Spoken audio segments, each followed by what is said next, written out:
Добрый вечер, друзья! Итак, самые значимые моменты в спорте за последние 24 часа.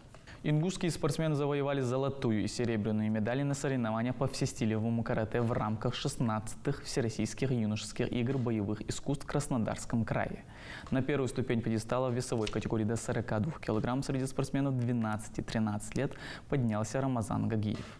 Вторым в категории до 39 кг стал Илес Шаухалов. В турнире участвовали более 900 спортсменов из 49 регионов России.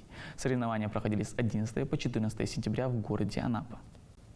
В ближайшее воскресенье 22 сентября в Джейрахском районе пройдет ставший уже традиционным 6-й марафон Джейрах, в котором примут участие 300 человек из 32 субъектов из 66 городов. Свою заявку на участие в спортивном мероприятии подали сотрудники Джейрахско-Асинского музея-заповедника. Дистанции доступны как для новичков, так и для профессионалов. От детских забегов на 500 метров до классической марафонской дистанции 42 километра. Участники забегов стремятся ввысь по горным дорогам Джейрахского района, чтобы увидеть самые красивые пейзажи асфальтового марафона страны. Накануне команда пригородного района одержала победу в ряде дисциплин спартакиады молодежи СКФО.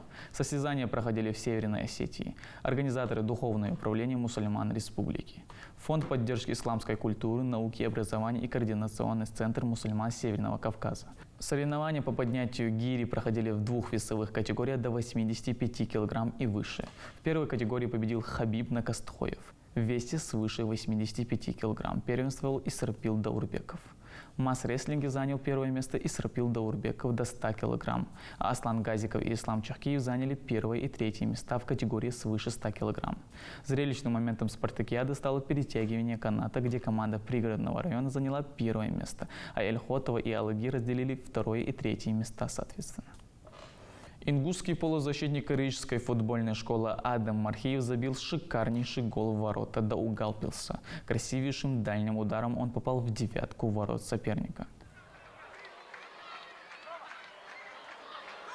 Viens uzbrukums spēcīgs sitiens kā par golu.